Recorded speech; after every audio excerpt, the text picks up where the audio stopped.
Alright, magandang araw po sa inyong lahat mga kababayan. Batang Maynila to, it's ang nakikita po ninyo sa ating screen ay si Presidential Communications Office Undersecretary and Palace Press Officer Atty. Claire Castro. Siya po ay nagkaroon ng press briefing ngayong pong araw na ito dyan po sa Malacanang, kasama po ang Malacanang Press Corps. At maikli lang po yung press con, actually 19 minutes lang po yan. Pero bago siya magtapos ay meron po siyang pinaliwanag. So nagbigay po siya ng clarification tungkol dun sa ginagamit ng mga DDS na tila ba inilaglag niya etong si Jay Ruiz, at parang sinabi raw ni Claire Castro na meron talagang pag-aari o share etong si Jay Ruiz sa kumpanya na pwedeng maging conflict of interest, kaya kinakailangan niyang mag-divest doon sa nasabing kumpanya. Pero kung napanood po ninyo yung press ko ni Jay Ruiz na hindi niya po pag-aari itong kumpanyang ito. So ito, pakinggan natin itong clarification ni USEC Atty. Claire Castro. Okay. Okay na? Okay, so I just want to have a clarification. Okay? On my previous statement about the alleged ownership of Secretary J of Digital 8, okay, if I could still... Ayan po yung kumpanya Digital 8. Digital 8 po yung kumpanya nga pinag-uusapan natin. Remember, I was asked by Miss Ana Bajo. Sinulat ko po eh. Okay. She had this statement.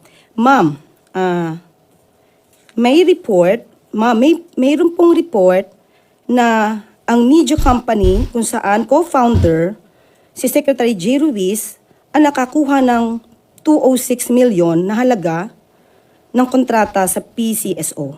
Ilang buwan bago po siya maging PCO Secretary. Di pa po ba, okay, period, okay?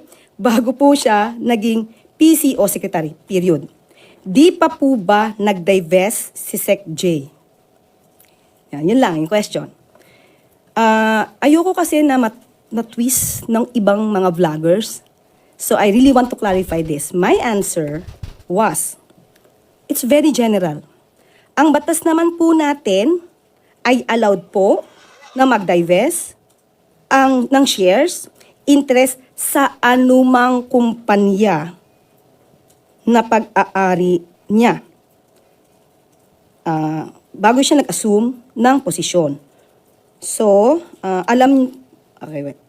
alam naman po niya ang batas. Lahat ng gagawin natin dito ay dapat na naaayon sa batas. So, I neither confirmed nor denied if there is any ownership or shares or interest, Secretary J, over this DG8. I never mentioned the word DG8 as a matter of fact. It's very general.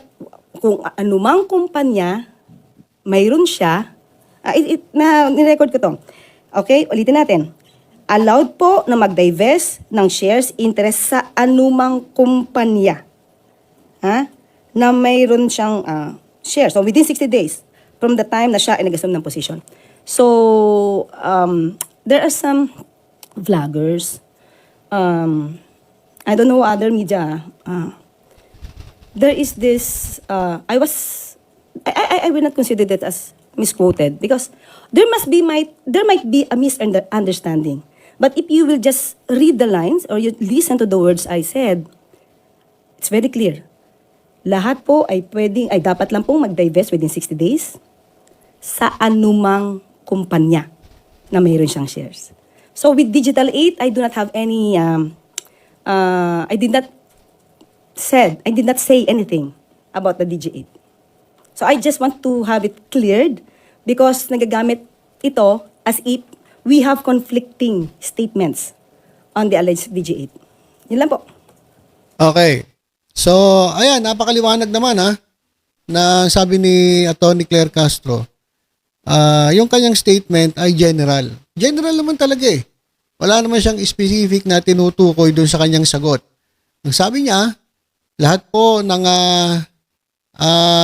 halimbawa katulad ni J. Ruiz na na-assign po bilang secretary ng PCO, eh kinakailangan pong mag-divest sa anumang kumpanya na pwedeng maging conflict of interest. Kasi mga kababayan, sabi ng mga DDS vloggers, sinabi raw ni Claire Castro na may share o pag-aari ni J. Ruiz etong Digital 8. Narinig ko rin yung yung press ko na yun. Wala naman siyang sinabing ganun eh. Sinabi lang niya yung proseso na kinakailangan mo talaga mag-divest. Kung meron kang ganung kumpanya na conflict na sa interest ng iyong position bilang secretary. Pero ayan mga kababayan, ginagamit ng mga DDS vloggers para naman alam nyo na, para siraan itong si Claire Castro at idiin itong si J. Ruiz. So, napakarami po talagang mga paninira ngayon dito kay Yusek Castro. Kasi nga po, nasasaktan na po ang mga DDS sa mga sinasabi niya. Meron pang mga kababayan sino ba yun? Si Manu Tikia, mga kababayan. Sabi ni Manu Tikia na alam naman natin na isa pong Duterte supporter. Ang sabi niya, hindi binabayaran si Claire Castro para sirain ang mga Duterte. Ito mga kababayan, pakinggan natin itong interview kay Manu Tikia. I will raise the issue. Si Yusek Castro tumatayo sa entablado ng gobyerno. Philippine Communications Office, PCO. Undersecretary ka. Binabayaran ka ng taong bayan. Hindi para maging butangera. Para mag-explain ng programa ng Pangulo kung ano nang nagawa sa mga problema natin. Pero nakita natin, simula nang siya'y ninumbrahan, abay talagang left and right. Ngayon, masusustain ba nila ito? Inintroduce siya at the start of the campaign. Talagang strategic yung paggaganyan niya. Talagang dinesign nila to be such.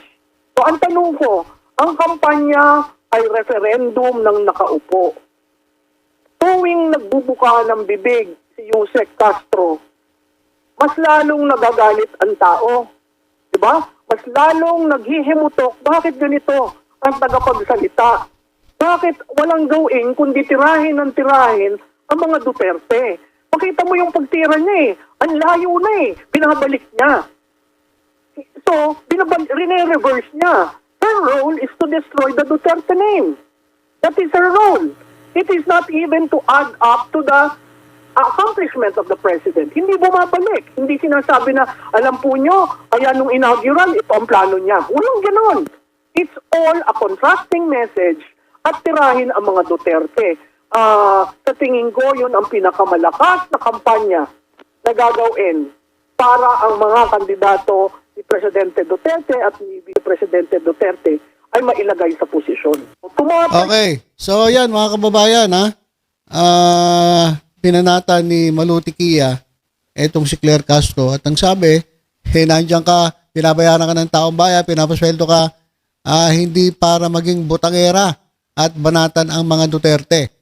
So, ito na mga statement ni Manu Tikia, expected natin yan kasi alam naman natin na diehard Duterte supporter yan So, para sa akin lang, ang pagalitan ni Tikia, yung mga reporter.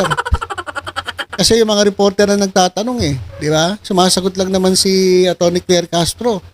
Nagsasalita yung reporter, nagtatanong, at kakataon lang na ang tanong nila tungkol kay Duterte, so sumasagot siya base doon sa tanong ng mga reporters. Pagalitan mo, Manu Tikia, yung mga reporter, hindi si Claire Castro. Di ba? At balik tayo dito kay J. Ruiz. Wala naman akong nakitang magkaiba ang kanilang statement. Kasi sabi ng mga DDS vloggers, magkaiba raw ang sinabi ni PCO Secretary J. Ruiz at dito kay Palace Press Officer Claire Castro. Sa mga mahina ang utak at makitid ng pag-iisip, babaluktutin nila yung sinabi ni Claire Castro, palalabasin nila na sinungaling si Jay Ruiz kasi mismo si Castro ang parang umamin na meron ang pag-aari itong si Jay Ruiz na kumpanya at ang sinasabi nga nila itong Digital 8. Pero yan, maliwanag naman mga kababayan di ba? Posible naman din natin naiintindihan, simpleng-simple lang naman yung paliwanag ni Atty. Claire Castro. At ito naman si Malutikia, wag niyo nang intindihin yan. Papansin lang yan. Baka naiingit din yan kay Claire Castro kasi wala siyang posisyon Okay, so ilan po muna mga kababayan. Basta tutok lang po dito sa Batang Maynila. Sa iba pang updates. Ingat po tayong lahat. God bless po.